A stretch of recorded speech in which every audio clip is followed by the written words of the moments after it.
At my birthday party, my niece tugged on my sleeve and whispered, "Don't eat the cake." Her eyes were wide, almost haunted. Everyone else was laughing, clinking glasses, singing, but Emma looked like she'd seen a ghost. I froze. The frosting on the cake suddenly smelled too sweet, almost chemical. My sister urged me to cut it, her voice too cheerful, too rehearsed. And my mother, she was watching, waiting. That moment cracked open something I'd buried for years. If I hadn't listened to Emma that day, I might not be here to tell you what they planned to do, or what they already did.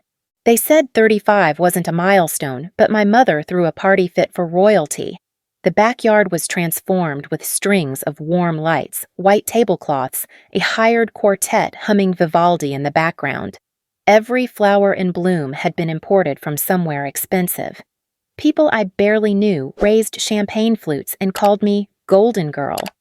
I smiled, nodded, clinked glasses, and laughed on cue, even when the laugh felt borrowed. From across the patio, I saw Emma standing near the dessert table, her red ribbon catching the wind.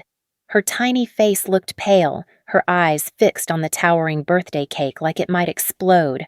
For a second, I thought she might cry, but then she turned and slipped through the crowd, weaving toward me like a ghost in a child's body. I bent down to greet her, expecting a shy hug or maybe a whispered happy birthday. Instead, she clutched my wrist with trembling fingers and said, "Don't eat the cake." My breath caught. "What?" I asked, blinking down at her. Her lips quivered. "Don't eat the cake," she repeated, lower this time, like someone might hear her. I scanned the crowd instinctively. My sister Rebecca stood by the wine station, swirling her glass as she spoke to one of my old high school friends. My mother watched from near the French doors, a pleased expression glued to her face like it had been painted there hours ago. No one was looking at us. No one heard. Emma's fingers squeezed once before letting go, and she disappeared just as the music reached its final note. Then the clapping started. "Time for the cake," Rebecca called out, beaming like this was her party. People gathered in a semicircle around the dessert table, their phones already raised, eager to capture the perfect moment. I walked toward the table slowly, my heart pounding. The cake was beautiful, white chocolate curls, gold-dusted berries, a single glittering candle at the center. A showpiece. But up close, the smell was wrong.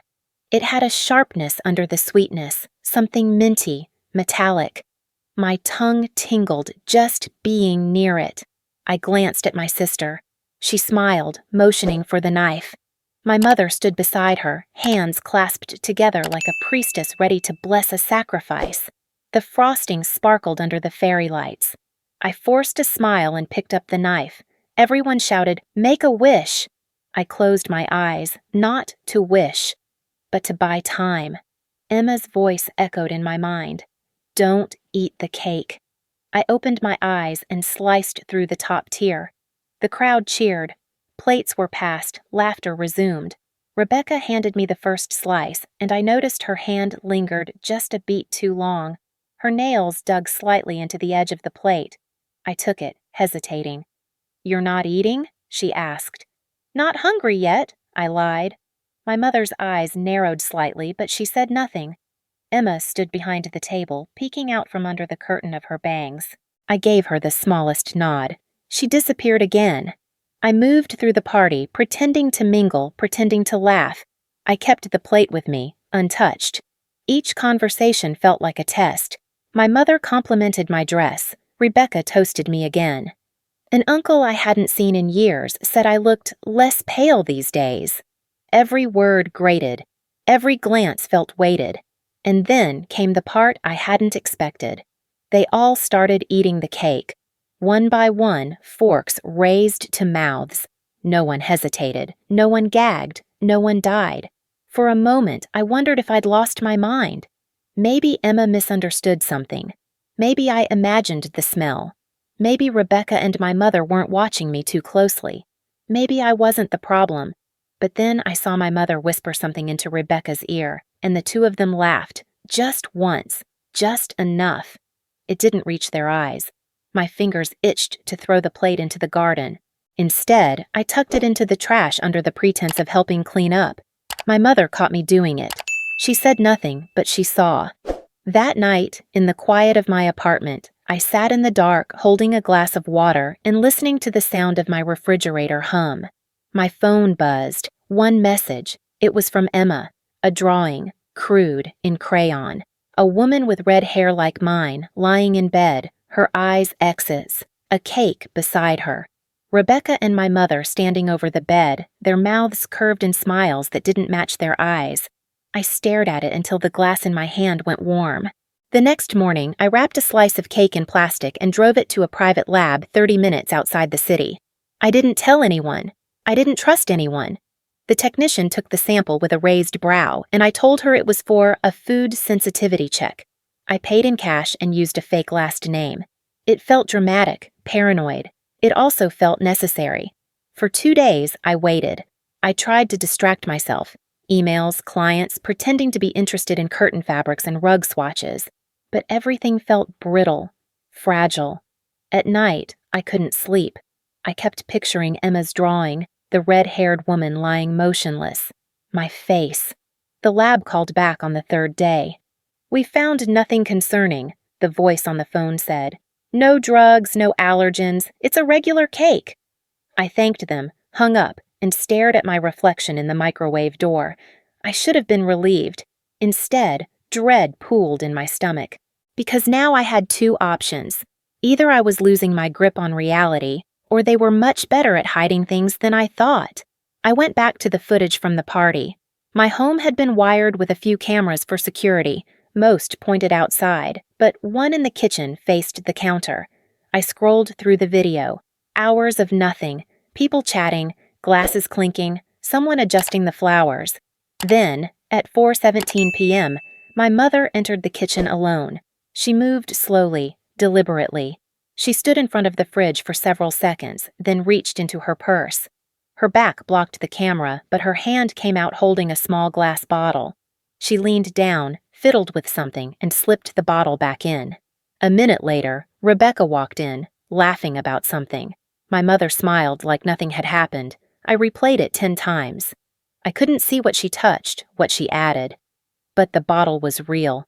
That evening, Emma came over with my niece's favorite coloring book, acting like a child again.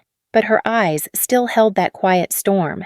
I gave her hot chocolate, watched her sip it slowly, and finally asked, "Emma, what did your mom say about the cake?" She hesitated. Her grip on the mug tightened. "She said," Emma's voice dropped to a whisper. "She said if you remembered things, it would ruin everything, that you're better when you don't remember." My heart froze. "Remember what?" "I don't know," she whispered. "But Grandma told her that you used to have episodes." I didn't respond. I couldn't. My brain had begun to crack open. Episodes. The word scratched something deep, buried. Suddenly, I saw flashes, half-formed images. A white room, the scent of antiseptic, a nurse holding my wrist, the taste of pills I never remembered asking for. My mother standing at the foot of a hospital bed saying, "You need rest, sweetheart. Don't fight it." I staggered back. That night, I called the clinic I vaguely recalled from those flashes. It still existed. I requested my old records. The receptionist asked for my mother's name. "She was the legal guardian on file," the woman explained. "She authorized your treatment." How old was I? 17. 17. I had no memory of that year. The records arrived 2 days later. They were incomplete, redacted. But the cover letter said it clearly. I'd been admitted for emotional dysregulation, paranoid tendencies, and dissociative episodes. All based on my mother's account. No second opinion, no psychological testing, just her word. The next family dinner was awkward. Rebecca greeted me with a forced smile. My mother barely looked up. Emma wasn't there. At one point, I brought up the clinic. "I found some records," I said, quiet but steady. My mother didn't flinch. "That was a hard year. You were slipping. I had to protect you." "From what?" She reached across the table, took my hand. "From yourself!" I pulled away. Rebecca jumped in. "Honestly, Caroline, you're making something out of nothing again. Can't we have one dinner without the drama? The word again landed like a slap. Afterward, I stood in the hallway near the coat rack, listening to them whisper in the kitchen. She's unstable, my mother said. This is exactly what I warned you about. She's going to blow it all up, Rebecca snapped. We need to contain this. I left before they noticed me. Outside, the air was freezing. I didn't feel it. I stood in the driveway, staring at the house I grew up in. I used to think it was a safe place, a place of warmth, tradition, holiday dinners. But now it looked different, like a theater set with rotting wood behind the paint. The next day, I scheduled a private appointment with Dr. Silvers, our old family physician. I said I wanted a full copy of my medical records. He sighed, leaning back in his chair. You know, he said, your mother was always very persuasive. She loved you, I'm sure. But sometimes she was more concerned with control than care. He handed me the file. Inside, in a note scribbled 15 years ago, it read, Patient claims to feel watched, distrustful of family motives. Mother insists she's dramatizing. Recommended mild sedation and behavioral therapy. Diagnosis based solely on maternal reporting. I left the office shaking. All these years, I'd believed the story they wrote for me, but now it was unraveling. Emma handed me another drawing at the end of a quiet Sunday visit. I expected unicorns, or maybe another strange crayon portrait of her mother and grandmother looming over something sinister, but this one was different, simpler. It was me, lying in bed.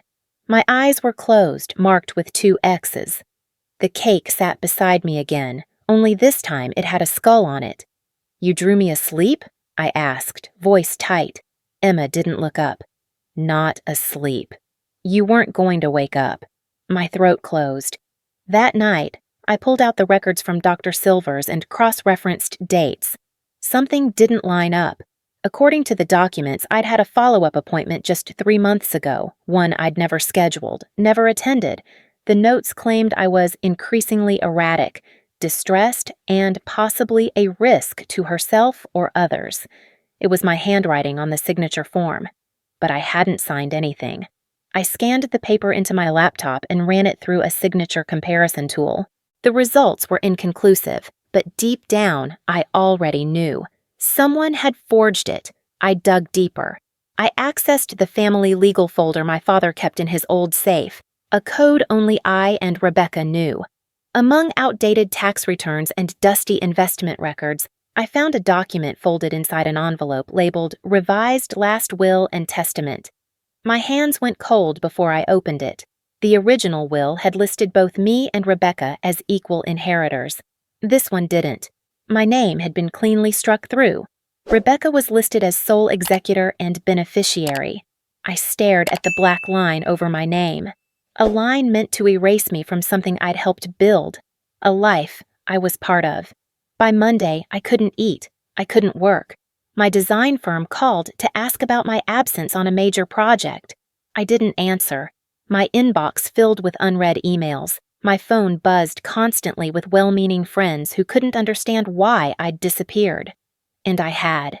I holed up in a small rental cabin outside the city, a place with no history, no family memories clinging to the walls. I left no forwarding address. I told no one except Emma, who I trusted in the way a drowning person trusts driftwood. In the silence of the cabin, memories crept in like fog. Not vivid, not solid, but suggestions of things long buried. I remembered a night when I was maybe 8. Rebecca had pushed me down the stairs. My mother said I tripped. Another time, I found a bottle of pills in my cereal. She told me I was sleepwalking. My mother's hands had always been too gentle in public, too firm in private. One evening, I was sorting through my digital files when I stumbled upon a forgotten folder on my old hard drive labeled Caroline Archive. I clicked it open. It was mostly photos, some I'd taken, some clearly scanned from old albums. But there was one video. It had no label, just a timestamp from over 20 years ago. I clicked play. The footage was grainy, taken from what looked like an old nanny cam or hidden recorder. The angle was off, tilted slightly. It showed my childhood bedroom. I must have been 11 or 12. I was sitting on the floor, clutching a stuffed bear, sobbing. My mother stood over me, yelling, low, sharp words I couldn't fully make out, but her tone was unmistakable. Not the doting, gentle mother she performed for others. This voice was cold, clinical, venomous. She grabbed my arm, shook me. I flinched. She slapped me. I paused the video, bile rising. Then I played it again, all the way through. My mother had built an entire life around being the saint, the caregiver, the one who held the family together after my father died. But the truth had been hidden behind locked doors, quiet threats, gaslit memories. Now, it was all coming undone. I printed stills from the video, took notes, documented everything. But the weight didn't lift. That night, I sat by the window, a bottle of sleeping pills in one hand, my phone in the other. No calls, no new messages, just silence. I stared at the pills for a long time. Then I opened the drawer of the desk. Inside was the notebook Emma had left behind after our last meeting. She had drawn on the last page. It was a message scrawled in red marker. "Don't die, they're still alive." I read it once, then again. It wasn't just a plea. It was a dare, a challenge. If I ended it here, they'd win. They'd bury me in silence, wrap it in guilt and false kindness, and serve it to the world like birthday cake. But if I stayed, I could burn the whole performance down. I didn't die. I woke up the next morning with the red marker message still open beside me and a fury in my chest that I hadn't felt in years. Not panic, not fear. Rage, cold, calculated, focused. It was like my entire life had been filtered through a distorted lens and suddenly someone wiped it clean. I wasn't crazy. I'd been trained to believe I was. They hadn't just gaslit me for a few bad months. They'd built a system, an ecosystem of control. Medical records, family narratives, school interventions. The moments I remembered as isolated were part of a coordinated history. I'd been cast in the role of unstable daughter before I was even old enough to write my own version of events, so I wrote a new version. First, I called Robert Lane, my father's former attorney, a quiet, sharp man who'd always treated me like a person rather than a performance. I hadn't seen him since the funeral. He agreed to meet at a quiet diner outside town. When he saw me, he stood and gave me a tight nod. No small talk. He went straight to the point. "I always thought something didn't add up," he said. I slid the video stills across the table. "They erased me from the new will." "I know," he replied. "Your father left a different version with me. Locked, unsigned. He wanted more time." "What changed his mind?" Lane hesitated. "The day he was hospitalized, your mother came to me with the revised copy. She said he dictated it to her verbally, and she wrote it down." "Was there a witness?" He shook his head. "I showed him the medical report, my father's admittance notes, the sedatives found in his blood. Levels too high to be natural, too clean to be accidental." "Why didn't anyone investigate?" "Because your mother insisted he wanted to die in peace." "The doctor supported her." "Dr. Harmon?" He nodded. Dr. Harmon had been our family physician since I was a child. The same man who signed off on my 17-year-old emotional instability diagnosis. The same man who prescribed mood stabilizers I never remembered taking. It wasn't just manipulation. It was malpractice. The next call I made was to a forensic psychologist. Then a toxicologist. I pulled every string I had left. I sent the video to an archivist for authentication. I sent Emma's drawings to a child trauma analyst. I paid them out of my savings, my emergency funds, even sold one of my mother's gifted heirloom necklaces on a collector's auction to afford the third expert witness. I wanted truth, documented, certified. My cabin became a war room. Printed stills from the nanny cam footage were tacked to the walls. Diagrams of family power dynamics, notes in red marker circling names and dates. Emma's drawings taped next to charts on symbolic expression in abused children. Everything was laid bare, brutal in its honesty. My own medical file, once a source of shame, now served as proof. Doctored signatures, false appointments, diagnosis by assumption. I requested a copy of the toxicology screen from my father's death. Through a former nurse who'd worked with Harmon, I obtained a note not found in the official report. Meds administered orally by spouse. The system had bent for them, but systems could be bent back.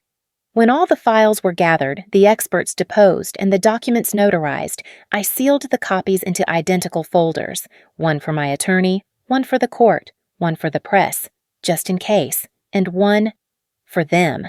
The envelope was heavy, thick with truths they'd buried. I wrote one sentence on the card inside. Taste your own cake next year. I didn't send it directly. I paid a courier, anonymous, no return address.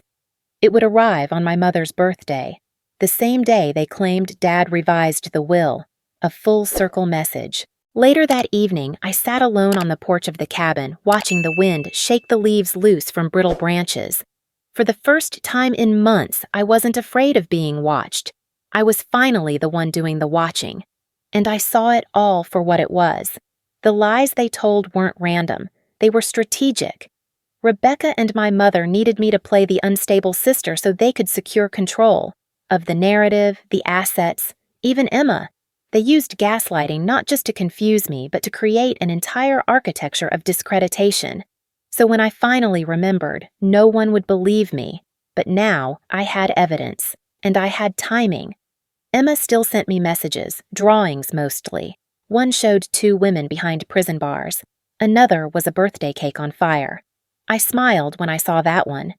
There's something beautiful about a child who understands metaphor. The subpoenas went out 2 weeks later.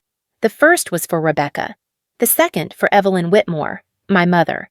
They were both summoned for questioning regarding forgery, medical coercion, and wrongful manipulation of a will. The official charges weren't dramatic, not yet, but they were real, and they were public.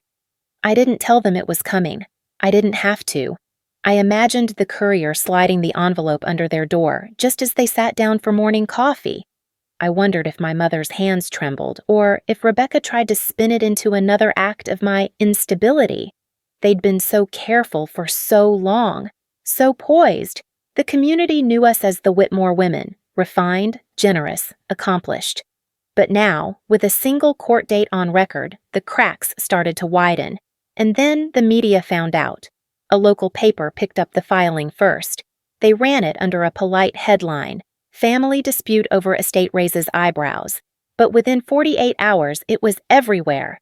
A respected family, a dead patriarch, a missing daughter, a revised will, and an estranged granddaughter drawing death scenes in crayon. It was all too enticing. Talk shows speculated. Social media exploded. Golden Girl versus Golden Family. Some thought I was after money. Others claimed I was mentally ill. A few dug up old photos of Rebecca at charity events and called her a saint. But there were enough believers, especially after the footage leaked. The video of my mother screaming at me as a child made it into a private forum. From there, it spread like fire.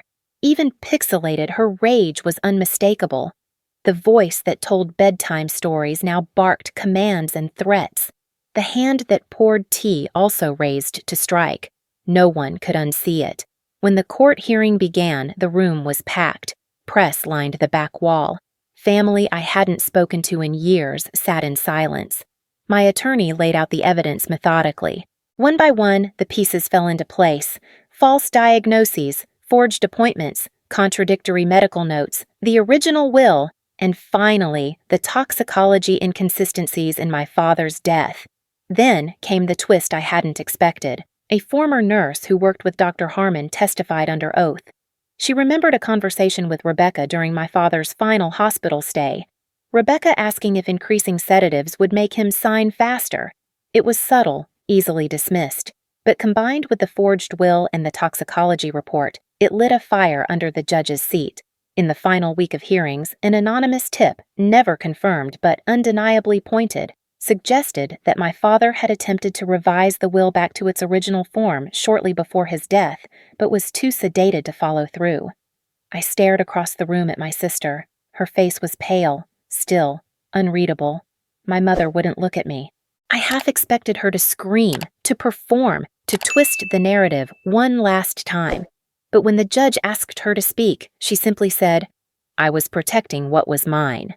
Not our family. Not my daughter's. Just mine. It was all anyone needed to hear.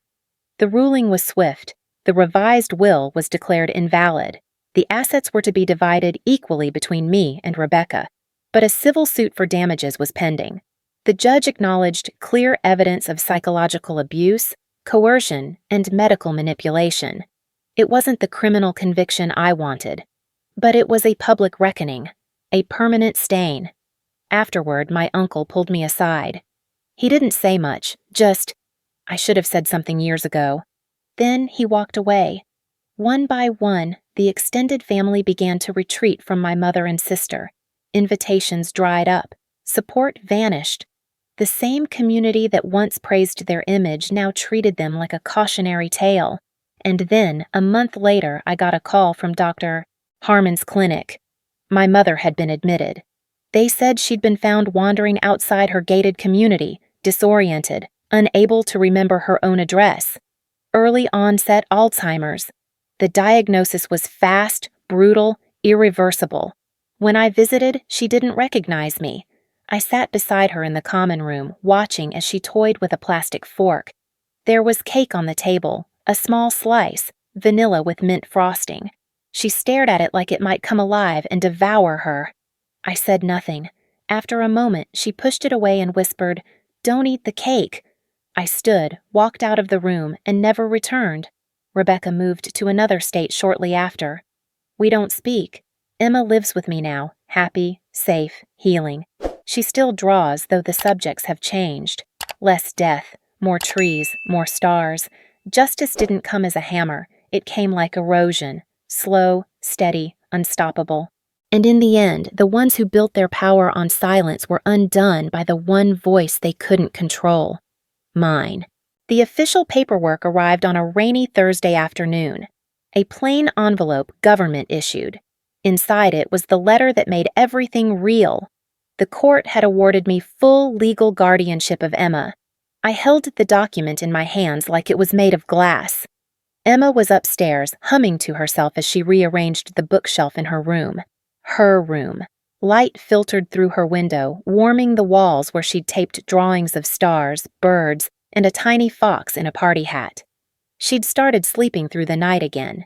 She laughed more, asked questions, and for the first time in her life, no one told her to be quiet when she did. We built routines, morning walks to school, weekend movie nights, baking experiments that always ended in flower explosions. Therapy became part of the week, too. Not hidden, not shameful. She drew the pain out with crayons and reassembled her voice, one session at a time. I began writing again. Not design briefs or marketing blurbs, real writing. I poured everything into a manuscript.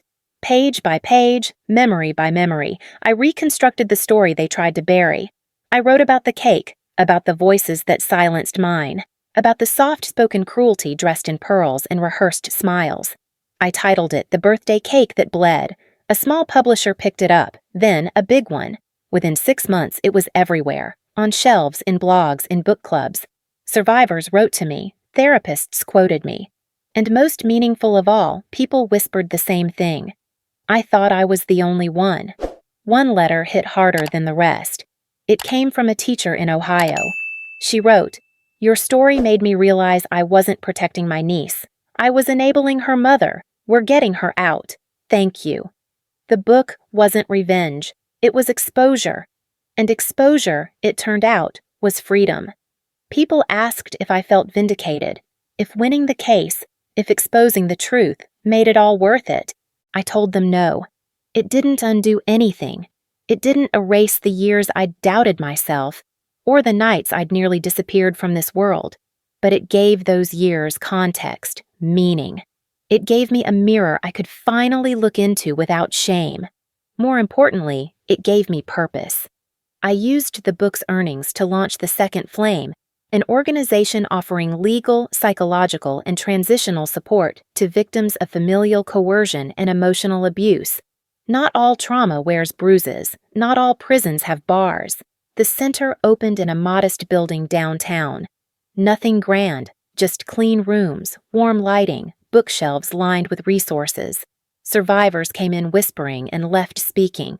Some returned as volunteers. Others wrote their own stories. I hung Emma's drawing, the one with the flaming cake, in my office. Visitors often paused at it, tilting their heads. "That's how the fire starts," I'd say. Some nodded, some wept. A year passed. Emma grew taller, stronger. Her nightmares faded. She called me Caro sometimes, Aunt C other times. We didn't define our relationship by blood, but by safety. On the morning of my 36th birthday, she tiptoed into my room, holding a wrapped box and a mischievous grin. "Should I be scared?" I teased. She laughed. "Open it." Inside was a small apron. Sewn onto the front, in messy glitter glue, were the words, "Cake Bosses est now." "Do you think, this year, we can have cake?" she asked. I looked at her, that bright, brave girl who'd once warned me not to eat something poisoned, and I smiled. "Yes," I said, "because this time we're making it together." We spent the afternoon in the kitchen, flour in our hair, frosting on our elbows. She insisted on strawberries. I added dark chocolate. We didn't talk about the past. We didn't need to. We were rewriting it in real time. That evening, we lit a single candle. No guests, no performances, just us.